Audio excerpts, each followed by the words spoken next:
Sean, do you want to talk shit about people? Because we're live. Oh, are we? Well, fuck. I don't even want to rant anymore.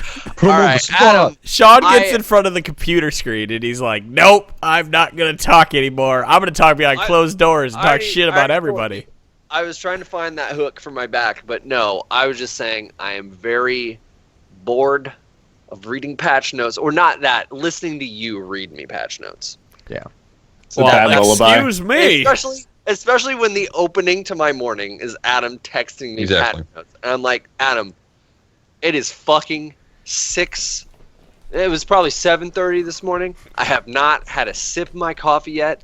Shut the fuck up. I agree. It's Adam's fault. Yo, I get excited about patch notes. This is like the highlight of my week. Like, the game is changing. You have children. Yeah. What is that supposed to mean? You have a family, and this is the highlight of your week? What, reading patch notes? Absolutely. Upstairs and have you ever had a family cereal?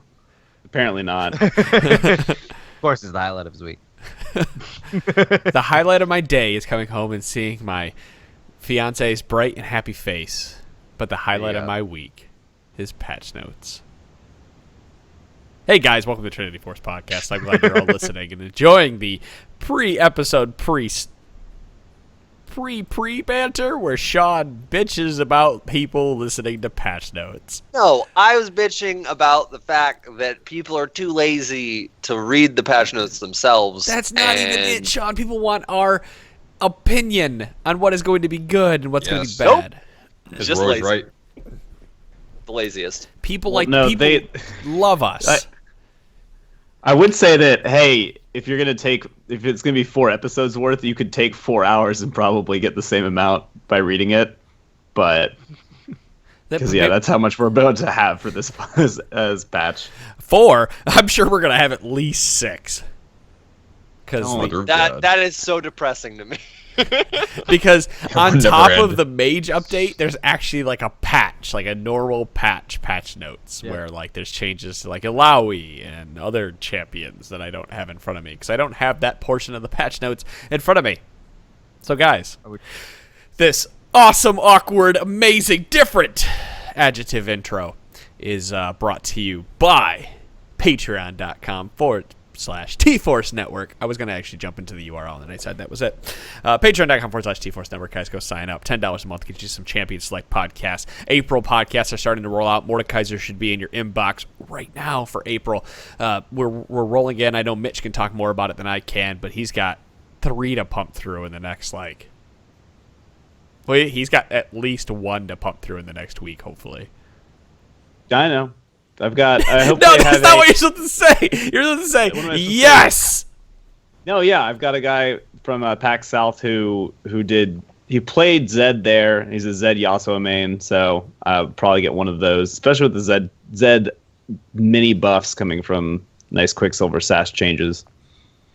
Right. That was the first thing I thought when I read those changes. Welcome back, Zed. That they no longer removed... What is it? No longer removes debuffs? Is that the wording on it? Because I don't actually have the wording in front of me. It removes CC, I believe that's correct. It removes CC, but not debuffs. So like non-CC debuffs don't go away. Like Deathmark, Trundle. Yeah. Trundle's can't remove that anymore.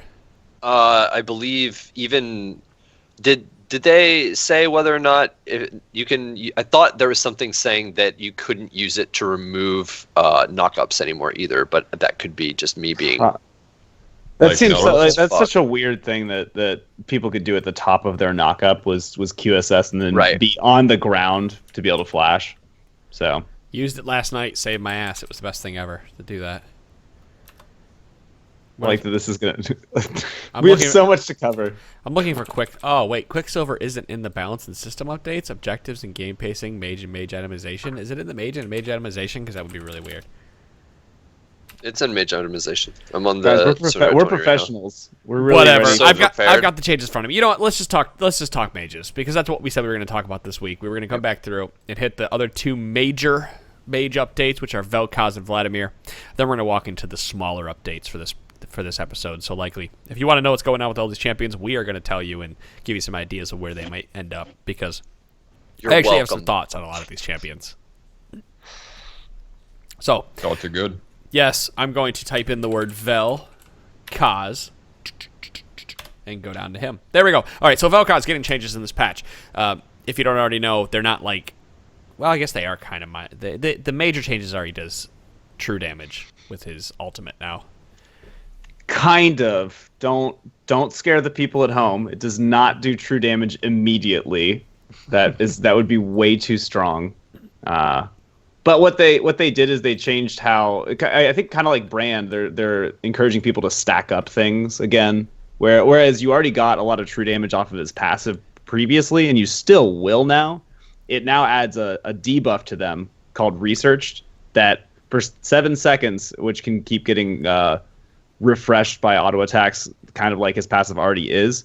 If target is researched, they take true damage from his ultimate, and the ult damage went up too. The ratio went up too. That's what it was before, though. You were researching them with every stack you put on them, and then you did more damage. No. Yes, yeah, no. It was after you hit 3 stacks, it popped and dealt then damage. Then it did a chunk of true damage. It didn't it didn't make it so all of the ult damage was true damage, which is now what it's going to be once it's researched.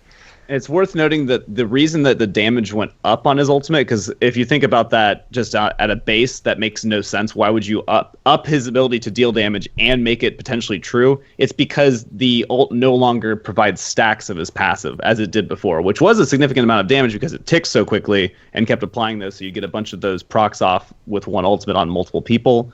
But it's encouraging you to try to... it'll burn through tanks really, really fast if you get them researched, and burn through pretty much everyone else too. But the people who you want to do true damage to, more likely than not, the tanks. Arguably, it shouldn't be that difficult to research a tank that you're hitting anyway. If they're in the front line, it's not like you're not going to be able to poke at them a little bit. So now you have like the front gate opening Vel'koz, who just smacks a tank a couple of times and then decides, hey, I don't need to target your squishies. I'm just going to kill you. Well, it is nice. The ratio, his passive damage overall went down. It was 205 at max level. It is now 169. But it has a scaling ability power ratio of 0.4 on it, which equates to 90 AP at level 18 to put it back to where it was. So that's another buff. A little bit bigger. Everything else went down a little bit. Well, another big thing here is Q Plasma Fission refunds 50% of its mana cost for each unit killed by the ability up to 150% max. So you can get, if you kill 3, you get 150% mana refund on it, which is really nice. So you could farm fairly safely with him, which I think is going to... I mean, obviously damage is always nice, but anytime you can give people mana back in lane, it puts them right at the forefront of champions going to be played. Void Rift, the ability power ratio went down in both the first and second hit by just a little bit. 0.25 to 0.15 and 0.375 to 0.25. Tectonic Disruption, the E ability power ratio went down by 0.2 to 0.3. And then we just talked about the life form disintegration rate doing more damage after you fully research them with the 3 stacks. I think just real quick, the interesting thing about that mana refunding is that just with how minions always stack up and fight, like when they're fighting each other, like I think you can really start timing that well to if you're at the right angle to just shoot straight at the middle minion. It hits that one, kills it, and then splits and hits the other 2, and hopefully kills them. Probably on melees more than ultimate casters, but I guess if you max Q and you have a good enough amount of AP, you could be clearing waves like whenever you want to. And then you've gained 50% of the cost back too, on top of essentially refunding the whole thing. I think that'll be interesting to see if he's more spam happy in lane because of that or not. Yeah, because he wasn't spam happy enough, right? Yeah. You had to put your dancing shoes on when you played against him.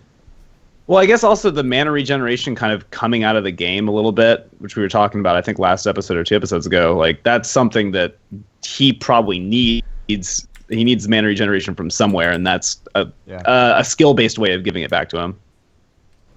Just it's like we were talking about last episode, where you can't just get mana back ever from just sitting there. You have to kind of do something, whether it from the items you have to expend mana, or you have to cast a spell or take damage, and from him he has to actually clear a wave in order to get some of it back. Sean, what's up? You are the what? The Blood Man. You are the Blood Man. I was waiting instead of you saying that you were going to talk about Vel'koz, I thought you were going to roll right into us talking about the Blood Man. What's Sean's up? famous story of being the most fed blood man that has ever shed his blood all over other men. I bled all over him, and we lost because you and Punch and Wrecker and Urtai are all garbage. Way too drunk. Literally had never played Garrett before that, ever, and decided to play him in that game. Sean, a near perfect CS, bleeding. I had higher than perfect CS, and it was like 17-4, and we lost. Should have carried harder. Oh, I mean, you know what? It's fun to play the Blood Man, but when your entire team is hemorrhaging, it doesn't make my job any. Hey-o. All right, let's talk about him. So they've adjusted some of his base numbers, his base health. Who's the blood man? Vladimir. Everyone knows who the Blood Man is. Why don't we There's just say the it? second Blood Man. I'm with just the saying we Asians. never said it per se, so. Base health of the Blood Man went up by 7 to 550. Health growth stat down by 1 to 84. Base attack damage has gone up to 52 from 48. So it's easier to last hit with someone who's been notoriously difficult to last hit with autos on. Yay. Yes. Bonus health to ability power. Gain 1 ability power per 40 bonus health is now to 25 bonus health. So you gain more ability power for building health, which is really nice. And it was gain 1 point. It was gain ability power, or what was it? Bonus health. Ability power. Yeah. You gain 1 bonus health per 1 ability power now. 1-to-1 scaling ratio with that. So they have drastically changed pieces of this kit. And this first one is transfusion. The cooldown has been increased later ranks. It's kind of been normalized. It's been reduced early, and it gets longer as you put points into it. Damage in comparison to what it used to be. And right, the damage is down as well. It was 90 to 230, is now 80 to 160. The ability power ratio is now down to 0.45 from 0.6, and the healing is still the same as it was. But the ability power ratio is down as well. But that's because they added a new piece to this ability, and that's. I'm going to read this out for you exactly. It says, after casting transfusion twice, Vladimir gains Crimson. Vladimir. Once transfusion comes off cooldown, while under the effects of Crimson Rush, Vladimir gains a short burst of speed, and his next transfusion within a short period of time deals double damage and heals for a portion of its missing health. Or his missing health. Now, the way I read this is you can just queue twice and then you get Crimson Rush. Do you have to queue the same target twice, or can you just queue whatever? Doesn't say anything about restrictions, so it sounds like you get queue and then 10 minutes later queue again and then you get it. That's so scary. Like I mean, I guarantee that's not what is going to be punched. I mean, I would love for that to be that way. But I wouldn't be surprised if it was like if you target the same thing twice, then you get the Crimson Rush, and it doesn't really specify here, but just being able to sit back and like last hit 2 minions by casting Q twice, and then being able to just say, oh yeah, I have a giant move speed boost for a short amount of time, and I'm going to do way more damage the next time I press this.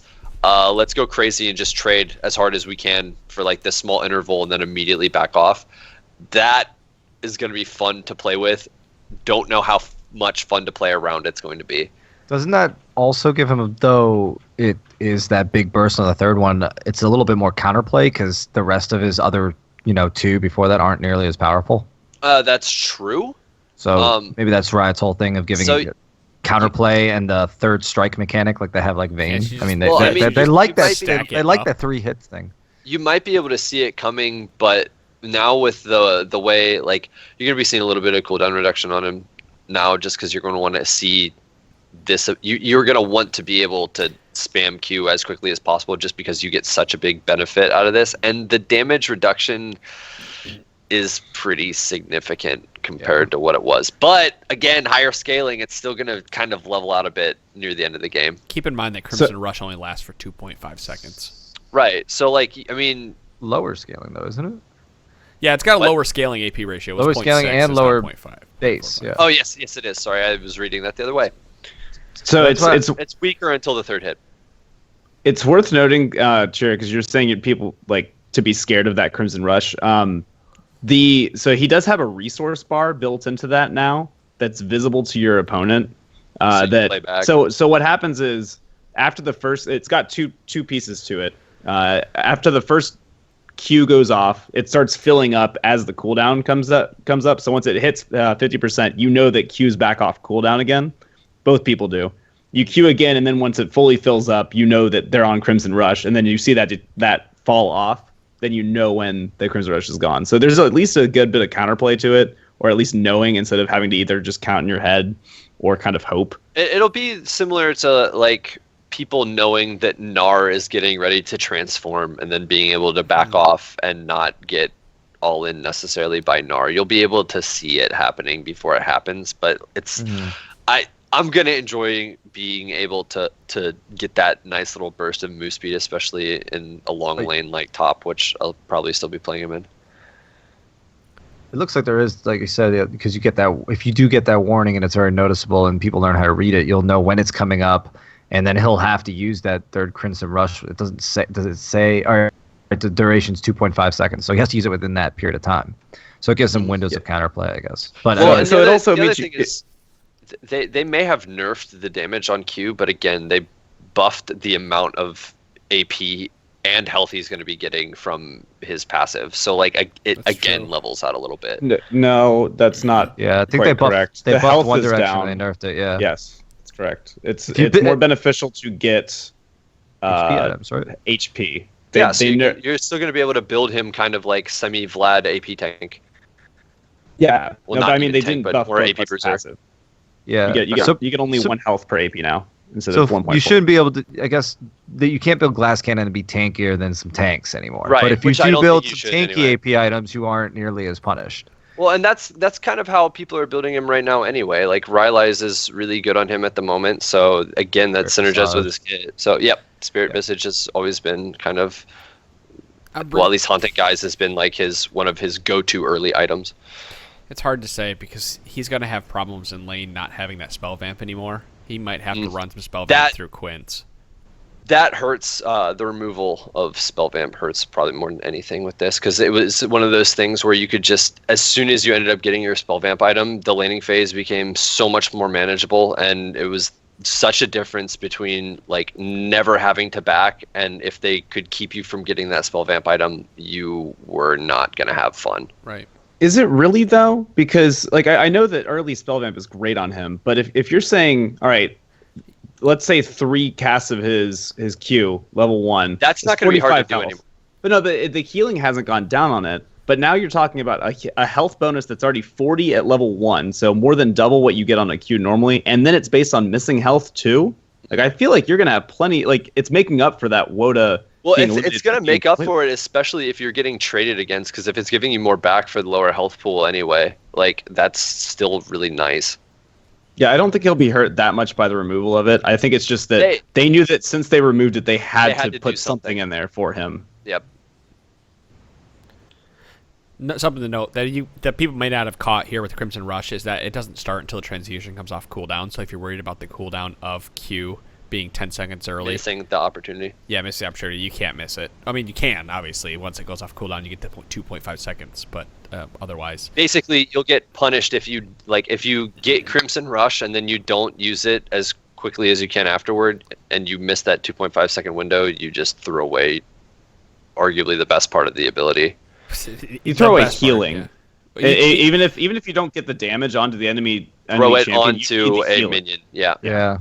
Let's talk about Tides of Blood, because they drastically changed Tides of Blood, at least how it works, rather than how it works now. Because before it was spammable, now not so spammable.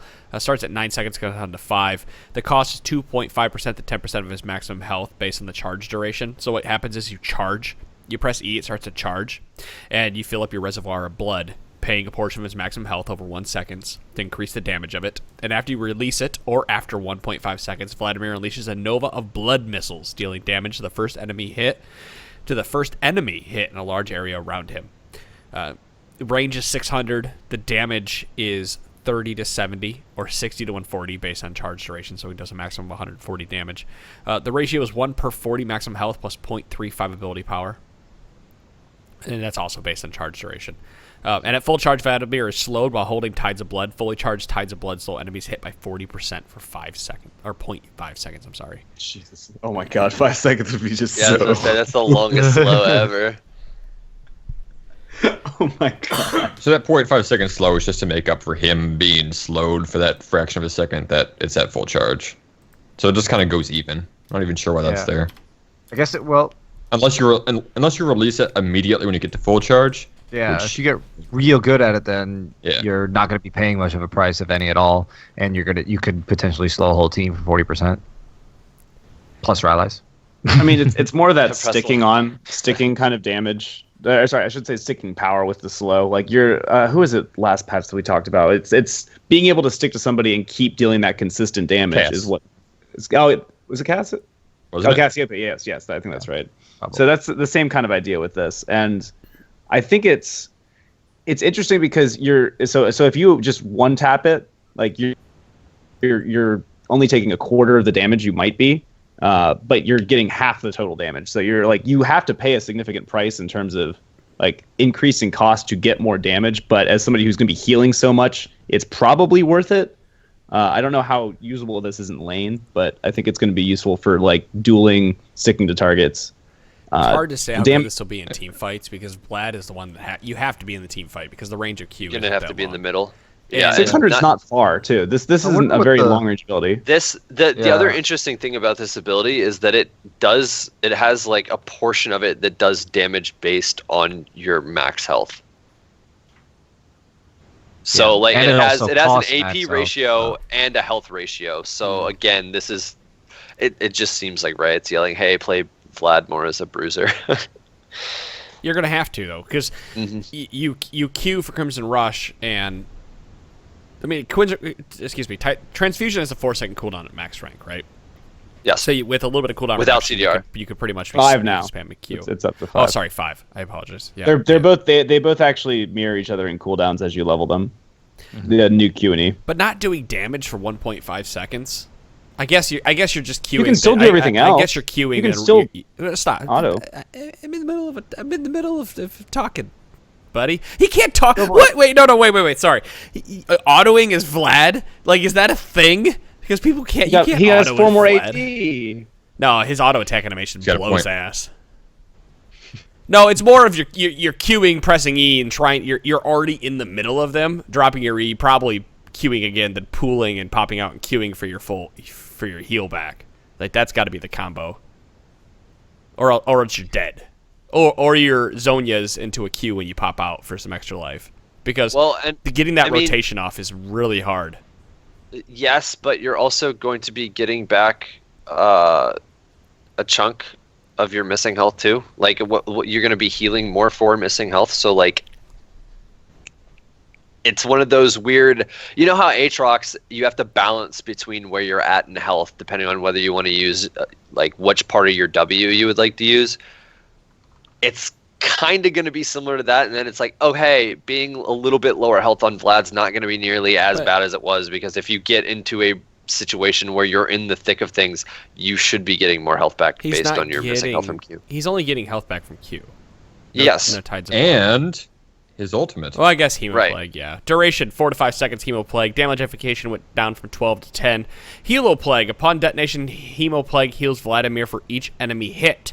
Base heal, 75, 125, 175 per target. Heal ratio is 0.3 ability power per target. So it sounds like, again, no change here. You're going to open up with Hemoplague.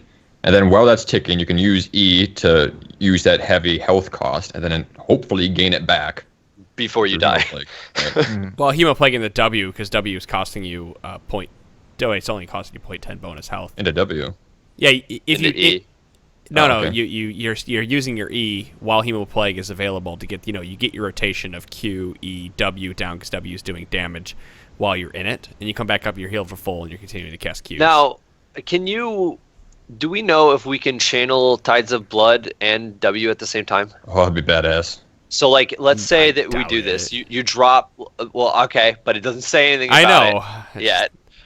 So what? You might be able to drop Hemoplague, immediately start channeling E to get in there, pop W so that you're not taking any damage, but you just gave up, like 30% of your maximum health? And then you're hoping that while they're all in there, you're in the middle of them, Karthus style, hoping for them to explode, and then you get all your health back instantly?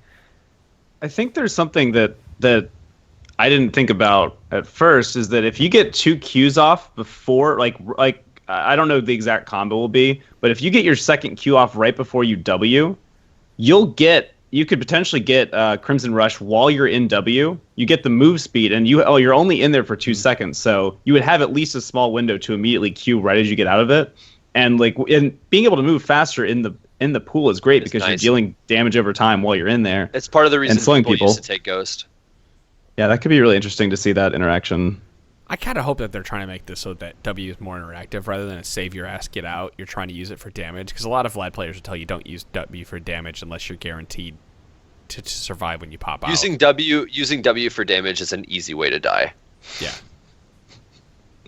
I just hope with all this extra heal on Helo Plague that makes up the difference where he needs to stay in the team fight. Plus Zonius is now giving Zonia gives 100 AP now, is that right? No, they dropped No, the it gives AP. less, They but it They gives give 70, CDR. but 10% 75. Yeah, Yeah. CDR. Which is And still it goes down. That mini slow we were thinking about, that was on the item that sprays out the ice. Correct? GLP. Yeah. Yeah. Sure, Hextech GOP, But or you whatever have it's to called. have Catalyst of Aeons. Hextech, one of the others. I doubt you're building Catalyst on. Yeah, because you got to build Catalyst to get into that. I was just bringing it up because we mentioned it Yeah. and forgot what we were talking about. I mean, I doubt you'll need it for this low with getting Rylai's, and since it synergizes with him so well, there's gonna be no point in getting that. I guess But, I mean- Protobelt wouldn't be bad because you end up at you it's health, CDR, and AP and a dash. Like that sounds that great. dash for Vlad. makes up for that E. Yeah, that actually sounds fantastic. Honestly, you could, again, if you can channel that and dash at the same time, you wouldn't really miss out on any of the movement speed from casting E, and then you'd get in closer to get the slow off on more people potentially. I don't think it would work. I don't think you'd be able to. I mean, I don't know. Like, who are other people that can? Well, you can can't you use channel and move potions. at this? Would you be able I to can channel test and it move out at the real same time? quick. Yeah, you should do that. I can't imagine doing you that right can't now. use Give me 5 potions and minutes. stuff when you're invulnerable. It's like a stasis. Besides the being able to move around part What invulnerable? In W. How so? in W. No, you're I'm invulnerable. talking about like channeling your E. Right. oh, E. Yeah, sorry. Yeah, so like if you then you can might do be that. able to E dash in. So you get it the looks slow like on more there's people. a first cast and second cast portion of it. I have to get another skill before I could tell though. So give me 30 seconds or so. Is that with Smart Cast on or normal cast?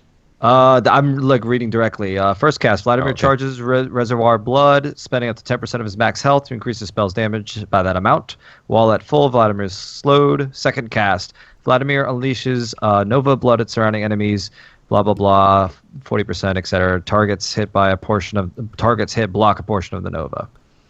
So I didn't think about how much that ratio is at full charge though, because if you have like let's say 3k health on Vlad, which I feel like is going to be kind of It's gonna be normal standard. for after this these changes, that's 300 damage like on a fully charged E, not including the AP ratio. That's 300 just from the health ratio, Not not to including mention- base, nothing else. You're going to be seeing with the removal of what the spell vamp. I wouldn't be surprised if you're seeing way more spirit visages on him, just because he's going to want the CDR for quicker abilities, and then also for the extra heal he's going to get, especially if he's playing Bruisery. oh wow, yeah. The third Q chunks for sure, and it looks like his bar is constantly going up very slowly. So it's like coordinated with your cooldown for the next one, and then it just stops halfway. Yeah, the indicator is pretty easy to read. I would be very like after a game of playing against him, you would be able to read that pretty easily. All right. Well, back to the spreadsheet to mark off Vel'koz and Vladimir. This has been taken Check. care of. Check. The green means done. We always have Anivia, Fiddlesticks, Kennen, Victor, and Ziggs. You know what I want to talk about, which might be an unpopular opinion, is Fiddlesticks. Because I think they nerfed the shit out of Fiddlesticks in this patch. Like, just absolutely just butchered him. People, I'm probably going to be wrong, or someone's going to tell me I'm wrong, but you know what? I don't think I am. I would hope so much for just Fiddle to come back with a vengeance, and just you see nothing but him in your climb to wherever as soon as these changes roll I out. welcome it. Like, if Fiddle What- ends up being what are- that, like, absolutely. What do you think is the nerf It's here? terrible. The removal of the passive of the 10 magic resist, the 10 shred magic resist passive does not, or excuse me, the movement speed increase does not give him any extra damage over the course of all his abilities, while the shred helps everybody, including Fiddlesticks. Okay, so Fiddlesticks gains dread after not moving for 1.5 seconds, so essentially the Crowstorm channel period. Immobilizing crowd control resets this timer. If Fiddlesticks has dread, moving causes him to gain bonus movement speed. Bonus movement speed is 20 to 40% at levels 1, 6, 11, and 16. And that only lasts for 1.5 seconds. So essentially, dread is used for your ultimate. Like, you cast R. And your drain. Or the just drain sitting. doesn't help you, though, because you stand still as you're draining. And you do... I understand the drain... But the drain lasts longer than 1.5 seconds. I mean, you'll be standing still while draining, but as soon as drain ends, you should be able to move faster to catch up with the people that normally were farther away in the past. But they're already terrified and already E'd by the time you're draining anyway. And you can still catch up with them quicker than you would have been able to otherwise. They should be dead before that happens. Though that's the thing. Like, if you and gank as Fiddlesticks, you can chase them farther. No, but you should be. That's a good Fiddlesticks thing. If you did it wrong and they're not dead, you did it wrong. Like, you played Fiddlesticks incorrectly. So let's say that you're sitting in the middle of a Bruxian river, knowing that the enemy jungler is probably going to run by at some point, and you're just sitting there waiting. If it's early enough in the game and you're sitting there and you know that they're coming through that, let's say you have a nice little ward in there and you know that they're coming that way. Listen, I already know where you're going with this, and I can make the same argument for 10 magic resist shred as you can for being able to catch up with somebody and kill them because you drained through them as they walked by and you have the movement speed increase. I understand the argument, Sean. Like, you don't have to finish it. The extra seconds is that...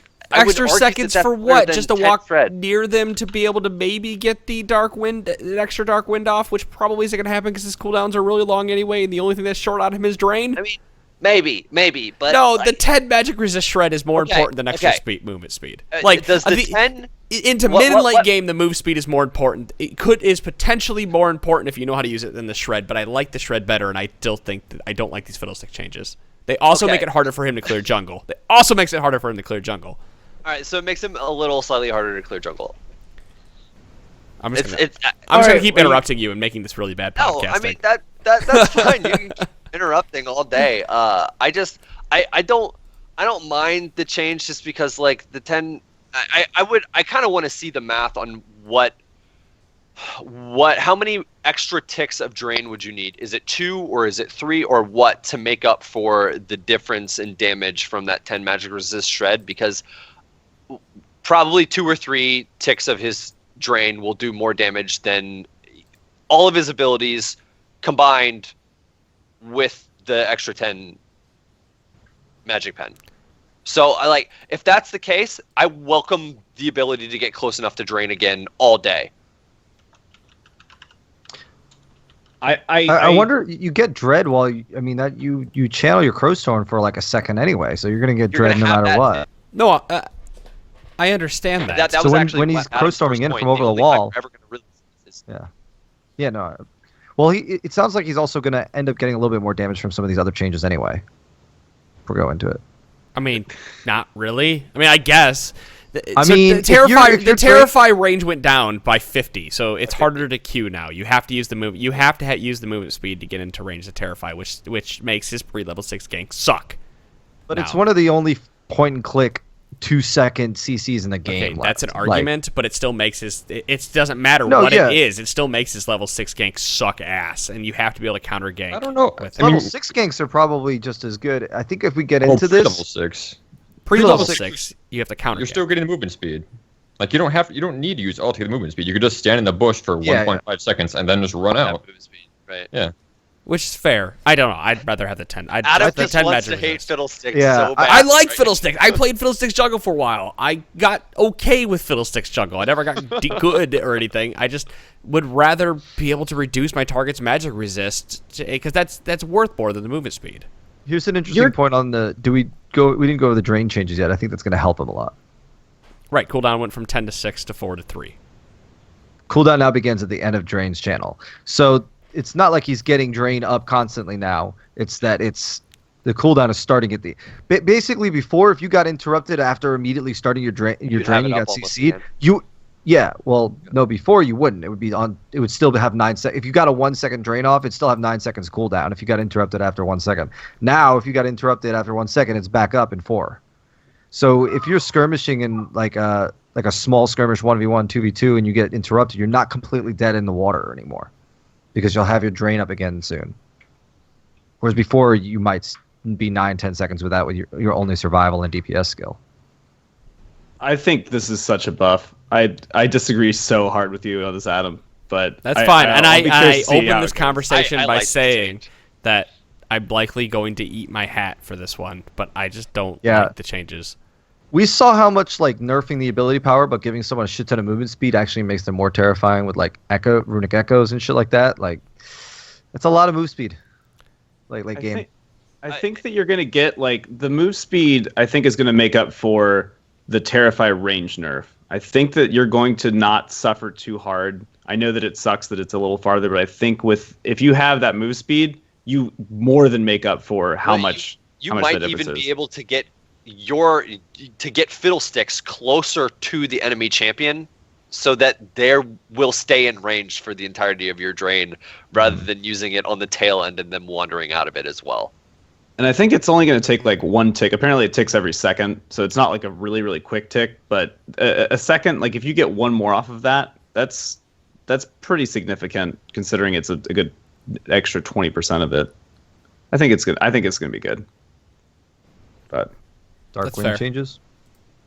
Well, the interesting thing is that you're gonna have to be closer to Terrify, and previously Terrify and Drain were the same range.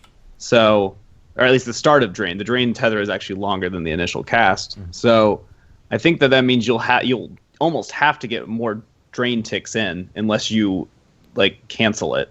If you're able to fear somebody, that is. Not to mention Darkwind now bounces to 7 targets rather than 5. And it now prioritizes drain targets. So if you're fighting around just a few, it'll. I think you're gonna get more burst out of Fiddlesticks because of this. You just imagine there's only one, like you have a skirmish in the jungle and there's a camp nearby. It'll be bouncing in between the camp and him repeatedly. I imagine if it's prioritizing drain targets, the entirety of that drain, it'll bounce to a minion, to them, to a minion, to them, to a minion, to them. It should. That's a lot more burst. I don't think this. Well, it's more focused bursts in a team fight as well, because like let's say you're able to get that one, you can get your Dark Wind off and you're draining somebody. Hopefully, it's bouncing between them every other hit. Yeah, I mean, which it might not have been before. I think he might end up being stronger because of all this. Because I mean, they already shit on his passive. Like it used to be a big AOE debuff, then it was only on his target. Yeah, I mean, they already crapped on that a little bit, and maybe this brings, I don't know, move speed and like sitting in bushes for long periods of time. Maybe support Fiddlesticks comes back. It'll also make it easier for people who botch the ultimate to maybe be able to reposition a little bit to get something out of it as well, which is the nice thing they did consolation prize of this whole change. They did change the best part of that ultimate is now using the Oh My Way ping. Yeah, it pings for you. So even if you botch, your team knows. Does it really? Yeah. Team says, "Oh, that was a bad ultimate." Well, no, if you cast it outside of the range, it starts casting at max channel rather than not going that in itself is going to fuck up with some people, in that like if you were casting it out of range before, he'd run up to the point where you'd want him to get to, and then like cast it to get to that spot. Now doesn't matter where you're at. As soon as you cast it outside that range, he'll start channeling his ult right there, and he'll just go as far as he can. I'm okay with it. I like that. I don't know if anyone confirmed this, but the channel duration for Crowstorm is 1.5 seconds, so that's exactly matching the Dread passive. Obviously, they did that on purpose, but I wasn't sure offhand if it was 1 second or 1.5. I also didn't realize that the Dark Wind initially, so it's saying it now prioritizes drain targets, which is great for the target you want it to hit. It was prioritizing targets not yet hit, which is why it was like you couldn't have reliable damage on it, and now I think that's going to be very significantly reliable if you're using it on the right targets. Wouldn't you want that to spread around the team rather than? I mean, I understand burst is very helpful, but spreading around the team for the silence is just as helpful as It's dealing with minions. I think it's to make sure that it's not going like through a set of minions, as opposed to if you're draining somebody, it'll hit a minion, but then it'll come right back to them, and that's great. Sure. It used to be kind of RNG before they put in any of the prioritization stuff. Like you can, if like I remember my old roommate used to play like support Fiddlesticks to Challenger, and you would have these hits where it would bounce between one minion and one champion, like over and over again, and then you'd have ones where it just hit all the minions and not any champions at all. That's actually really annoying, especially if you are able to break the I don't know which one. Something. I don't know which, if like they got rid of the old prioritization, because what this could mean is that it still spreads around just as much as it used to, but in the in between now bounces, it's targeting it'll one be, on the in between. Yeah, I would think that's what they would do. More if they did. Yeah, I mean, if that's what they did, that's awesome. If it's still like if the person who is being drained gets every other hit, and then it's just prioritizing people that haven't been hit yet, and is still spreading the silence, and you get an extra 2 bounces out of that, you're doing burst and still spreading the silence.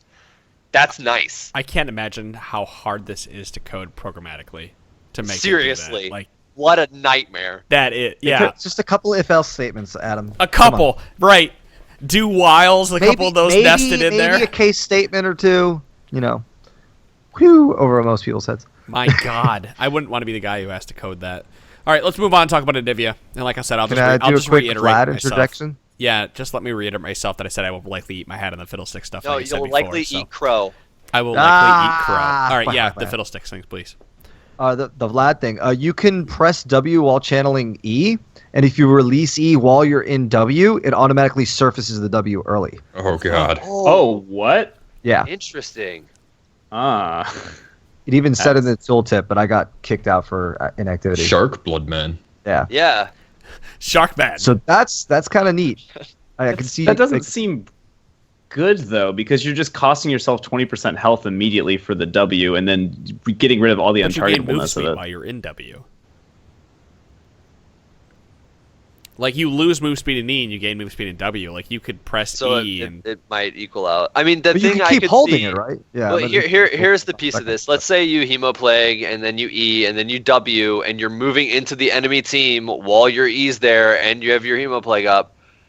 You're not taking. Yes, you're going to be taking 30% max damage from casting all 3 of those abilities, max health and damage, but you're not taking any damage in the interim because they can't target you in your W. Yeah. So you get a guaranteed, as long as you can get to them, damage and slow off, and then basically full healed. Yeah, and then you can Zonias. Go crazy.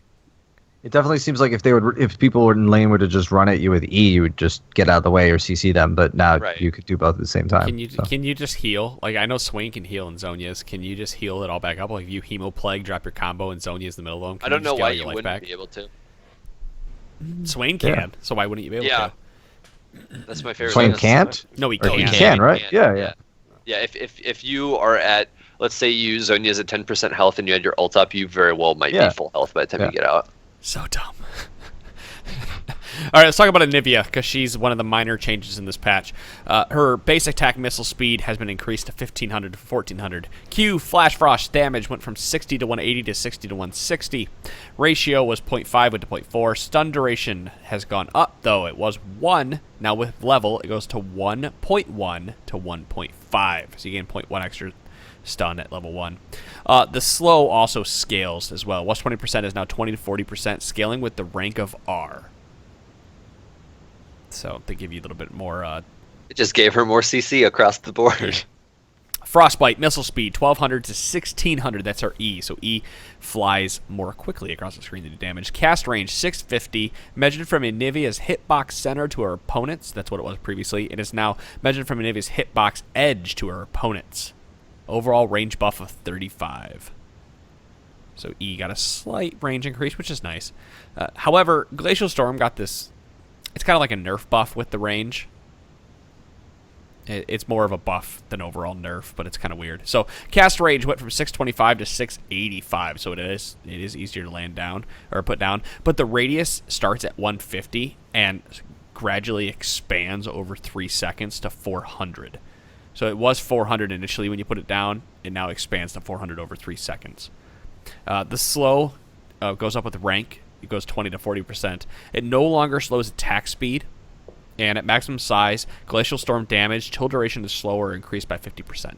So it takes 3 seconds to reach its final form. So if she has a max size alt sitting there, you do not want to be standing in that. It's also harder now to immediately put on your ultimate for a tick, just to get that slow on somebody, and then hit them with Frostbite. Right. Well, I mean, I guess you still could. You have to catch still, around. no, you could still throw your E, and while it's flying in midair, cast underneath them, and it'll still chill and hit them. But ironically, now that the missile speed is 33% faster, It's gonna be harder to do. it's gonna be harder to do. Yeah, gonna be harder to do. I mean, you're gonna have less room for error just because the initial glacial storm is gonna be smaller anyway. So like, if anything, this just gives power to really good Anivia players, and it's going to be harder for people that don't play Anivia much. That's pretty much all it comes down to. Yeah. But I mean, Anivia lovers are going to like these changes. Although I'm wondering if this is going to affect her wave clear at all, late game. It's supposed to. It's supposed to. I don't know if it will though. 150 range isn't big enough to cover the entire minion wave. No, but eventually it'll get there. 3 seconds. 400. But that means it costs more mana to lay down, because before you could lay it down for a second, then drop it and cover it in. Well, it's and more than a less second. And mana regeneration. they did remove a lot of mana regeneration. Yeah. Okay. Yeah, they Good point. really did move a lot of mana, because the Theans, you're not going to want to pick it up on her anymore. But what was it? Froggen said a very long time ago, you could build anything on Anivia and be good. As Right. he proved with like Warmogs and Guardian Angel and everything. Well, you better get all those blue buffs. Yeah, you're getting free All of experience them. by getting blue buffs now. Your jungler's not getting any. Thank you, based patch notes. All right, let's talk about Annie, because these are some interesting changes with Annie. There's actually quite a number of them here. Passive Pyromania counts to 5, but now has a stack indicator like Jhin up top, so you can see how many stuns she has more readily. It's a nice counter way to measure when she's going to do stuff rather than clicking on her and looking at her little Which character. is way better. Yeah. Yeah. Any information that you can gain before Annie's going to try and all in you is going to be very nice if you're on the receiving end of a giant fireball to the mouth. Mm-hmm. So, Incinerate, the range has actually been increased to 625, which is another one of those. Remember we talked about throwbacks? This is a throwback to pre-nerf Annie, because before the W used to extend a little bit outside and you could cast it at a longer range. So Annie's Incinerate W actually has a longer range, goes back to either what it was or just below what it was previously before the nerf. I was throwing that out for Serial, who talked about this patch being a throwback patch. Oh yeah, it is. Except the rest of Annie's changes are not. Fair. They're like completely opposite. Molten Shield duration 5 to 2.5 seconds. Damage on being basic attacked went from 20 to 60 to 30 to 90, so you do a little more damage for being hit. Damage return ratio 0.2 to 0.3 ability power. Resistances no longer gives armor and magic resist. Now gives flat damage. Now gives percentage damage reduction for the duration from 16 to 40%, and no longer speeds up Tibbers.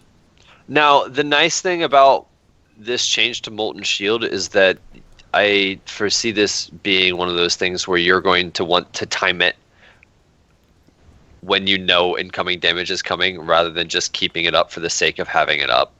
Mm-hmm. You got to be a lot more specific.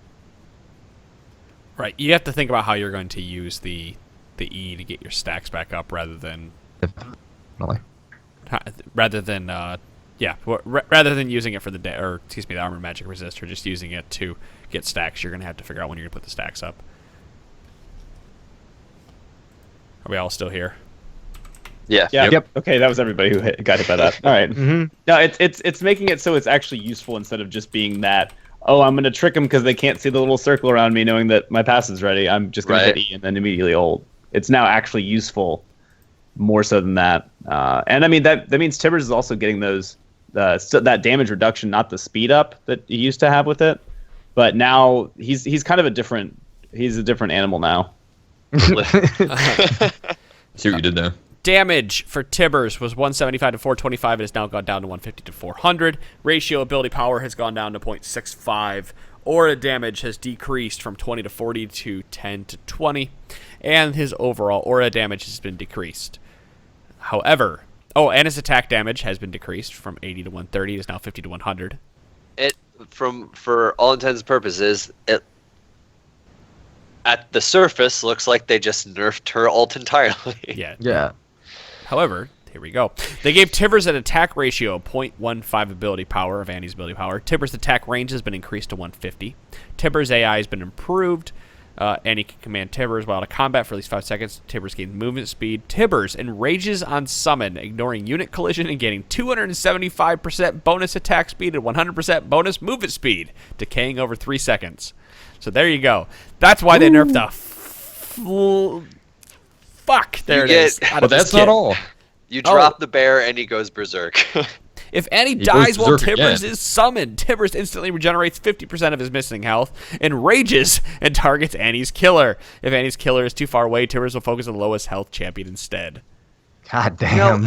All right, so Annie just got Scion's passive on her bear. Yeah. If she dies. You can also enrage if she uses her passive to stun somebody. All the enrage. Yep. Yeah, so I just did the... Oh, wait, I needed to add one to that. Give me a sec. Sorry. It looks pretty ridiculous. I've done this in the custom and the PvE. It looks hilarious. This thing starts, like, just mawing the hell out of you. Mauling. So I'm not sure if this number's correct. Mauling, yeah, but if he's gaining 275% bonus attack speed, he's got a 2.34 attacks per second attack speed when he's enraged. I know it decays, but like on summon, he's almost at max attack speed. I didn't have these numbers in front of me when I was playing her, but it looked hilarious. I also heard if you get a Rylai's on her, it's impossible to get that bear away from you, and it will stick to any squishy and just like crap on you. I kind of like what they're doing here, though. Like, there's no other real champion that like the one big summon is like managed by you and kind of does as much. And I know like they incrementally made Tibbers last longer and they lowered the cooldown on it for a while.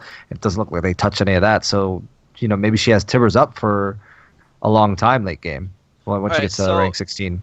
They nerfed the upfront damage on this, but they just made it so that Annie was already pretty scary when she was alive and she's able to pump a bunch of damage into you.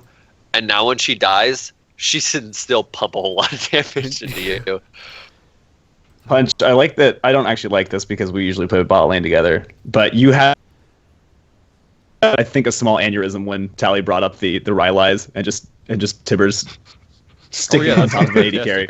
I can't wait to play somebody without a blink and then die to somebody's pet.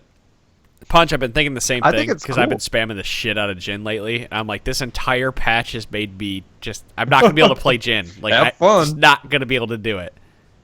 I was I don't remember who I had this conversation with earlier today though, but with all the mage changes, I foresee 3 ways almost every game goes for the first 3 or 4 weeks of the new patch rolling out, and that people who are very, very good at abusing the overpowered stuff are going to have a great time early. There's going to be the copycats that try to do that and fail miserably.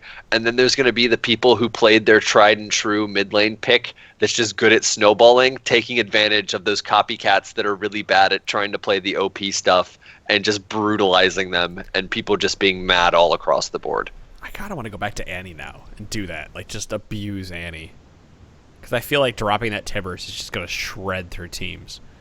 I mean, and Annie's always been that. Though. Annie's always been that champ who can do that. Like, even when I could argue that you could probably go in right now into mid lane and still probably keep a 50% win rate with Annie, just because she's not difficult to play, and if you get going on her, she just starts crushing everything. I think one important thing to mention on Annie that I don't think we did.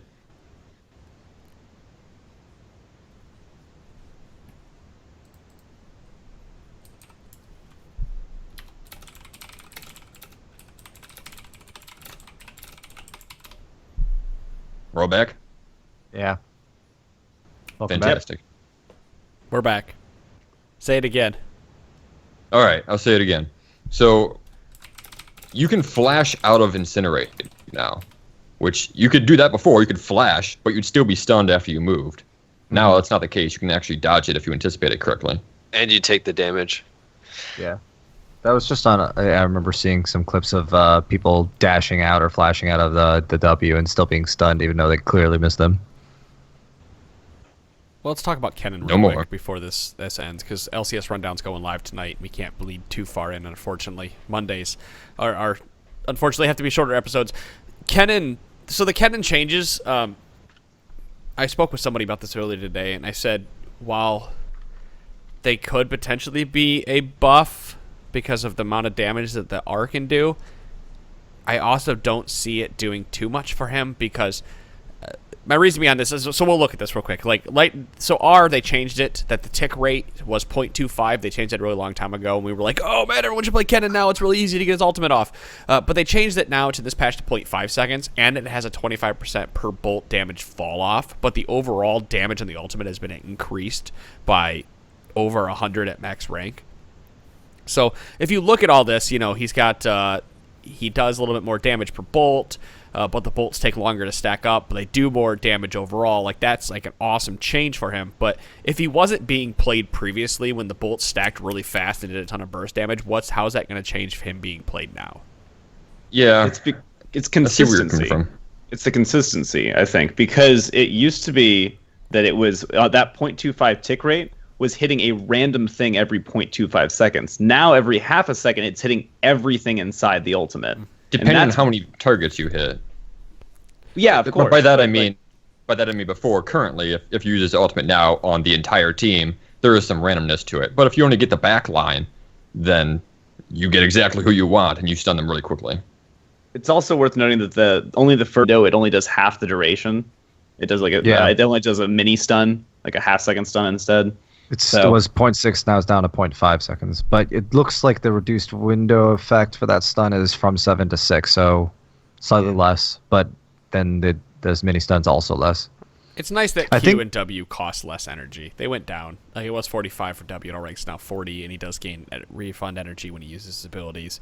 The range in W went down reduction. 50. Yeah, I think that hurts a bit. That hurts. It's just that if you do it in too short of a window, it only does half the duration. It does it only does a mini stun, like a half-second stun instead.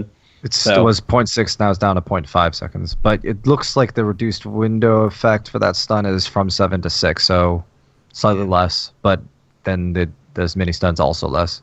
It's nice that Q and W cost less energy. They went down. It was 45 for W, and our rank's now 40, and he does gain refund energy when he uses his abilities. The range in W went down reduction. 50. Yeah, I think that hurts a bit. That hurts a lot, especially trades in lane. Because that's just such a long range. It's such a long range free ability. 800 range, 750 is still really long, but just being able to hit that, especially since he's usually against melee top laners if he's being played top. I guess that the ult change makes him a little bit worse at split pushing and 1v1ing people, but maybe better at team fights. That's what he's still good to play around with. He's the same identity, same. Your damage is coming out 0.75 to 1 second slower. Yeah, you're getting more damage, but it's being spread out over a long period of time because of how more slowly it ticks now. Well, it also used the last 5 seconds. It gives them more time to flash up before they get stunned too. Yeah, it's weird. It's weird because it's not like any of the itemization benefits him that much either. I guess I think the itemization does. Well, GLP belt into Hextech does actually, because he can do the auto attacks for more damage. But you should be doing belt definitely. Belt and Blizzard Scepter. That's the one with the dash, right? Yeah, 100% belt. You don't need the mana from GLP, and you just get another dash. You get more repositioning with an ultimate that's crucial to reposition. That's going to be amazing on him, and he doesn't waste any stats with it. Health, CDR, AP. That's great. Right. And that comes with I agree. He loses the really Hextech though piece, right? The piece that the revolver, not revolver. What do you mean loses it? The belt, does the belt have the piece on it that does the extra damage on auto attacks every 40 seconds? Yeah. That's it. That builds into it, but it doesn't have it once you've upgraded. That's what I'm saying, right? You need to sit on it for a little while if you're using that to harass, because every 40 seconds getting a free extra damage on top of grasp. That's a great item for Kennen to sit on, though. It is. For how much he uses auto attacks to harass in lane. But the cooldown of the actives does damage, and what the cooldown's only 40 or 60 seconds anyway? It's the same. All Hextech things are 40-second cooldowns, and they're shared. Okay. So if you activate one, you activate all of them. It's about the same as an auto attack anyway, but now you can also dash with it. So you're not really losing anything by activating it, assuming you can hit the bolts with them. But you don't need that early. I think Yeah, is what yeah, they're yeah, saying. It's like agreed. you could get the Hex Tech, and that'd be a great laning item, and then you could go into something that's going to like Rylai's or Zhonya's that you want to more, and then build it a proto belt later. I think would be really good on him. Yeah, I was just saying that the cooldown's the same, so and it does damage as well, so you're not really getting punished for upgrading it. You don't want to sit on it just because I don't want to lose that extra damage. You'll still get it. It's just different form, and now you get a dash with it. And I think the other piece of that's like Kindle Gem, I think, and he doesn't really benefit too much from that early on in lane. Yeah. All this itemization now is CDR, but does Kennen really want all that much CDR? Won't that just burn his energy pool? I don't play a ton of Kennen. Gets his ult back up quicker on it. I mean, it's more of the every other stat is good on him. Like every portion of that is an amazing item on him, and CDR. Not that just item. I meant all of the AP items. Now, like, is he gonna hit a point where he's kind of spending a lot of that money on CDR? 20% CDR. It's like Serial. Yeah, but Sonya's is core, and that's get another 10%. But you're getting the cooldown reduction for your ultimate. You want your ultimate to be off of cooldown as much as possible. I mean, if you have no CDR, you have to save it for team fights, and you can't use it for something like a skirmish. Like you catch somebody in the jungle, and then you'd use your ultimate to stay alive. Then you've got this huge window where you can't team fight because your ultimate's down. So you need to have that for your ultimate. I think what he's saying is, oh sorry, go ahead. You're not going to really run yourself out of energy unless you're using Q too much. Like, you should only be using Q to proc your passive. If you're using it a lot to poke, then you're running yourself out of energy, and that's just kind of a misplay. I think, though, that the issue is that you're concerned about getting too high of a CDR cap and, like, wasting stats also. Yeah. And I think that, so the current builds, like Zhonya's Abyssal Scepter is also very good on him, will now have CDR. Belt would be 30%. But after that, I don't really know what else you would get on him that would have CDR, like that you'd be concerned about. You're not getting a 20% from Morello. You might. You pick up Rylai's after that, and that's not in CDR. So right. Yeah, you're not going to end up. You might hit 40% somehow if you have another item that you want to build into. But I think you'll be pretty good at the 30 to 40% range without worrying too much about. I brought that same point up last or 2 or 3 weeks ago, Tally, where CDR kind of sucks on Kennen, where you could potentially run yourself out of energy, but with his passive refunding him energy and whatnot, the only time that running him out of energy matters is when you're in lane or some really awkward bottom lane skirmishes where you teleport before you don't have full energy or something. But if you're hitting all those targets, you're getting all that energy back. Yep. Maybe I just suck at landing them. Yeah, no, I had the same concern, but it doesn't really matter for Kennen at the end. You just don't rush CDR. It's just like a nice byproduct of picking up these items that are so good for him that you don't waste his stats. So we have a billion other champions to grab, but unfortunately LCS Rundown has to go live tonight, and we need to let them take over the Twitch channel. So, guys, thank you for sticking around with us, and please, I hope you're enjoying some of this stuff. We're going to try to shake it up a little bit Wednesday and talk about changes and what we see, because I really want to talk about the jungle stuff that's going to come out. Yeah, you do. You couldn't stop talking about it all day in Slack. Yeah, and I got the developers to send me information about it, so I can actually have the real numbers. I think it's really interesting to talk about rather than your just normal champion changes and design and stuff, because it's more of the metagame. The metagame discussion is a lot more fun than champions, in my opinion. But we will continue with our patch 6.9 coverage. Shira probably won't join us Wednesday. He'll be like, fuck you guys, peace, I'm out, I'm bored of this shit. His eyes glazed over during Kennen. It really did. Just a little bit. I don't care about Kennen at all. All right, guys, thank you so much for watching the Trinity Force podcast. We will see you all on Wednesday for episode number 357. Enjoy your evening. Peace. We love you. Bye.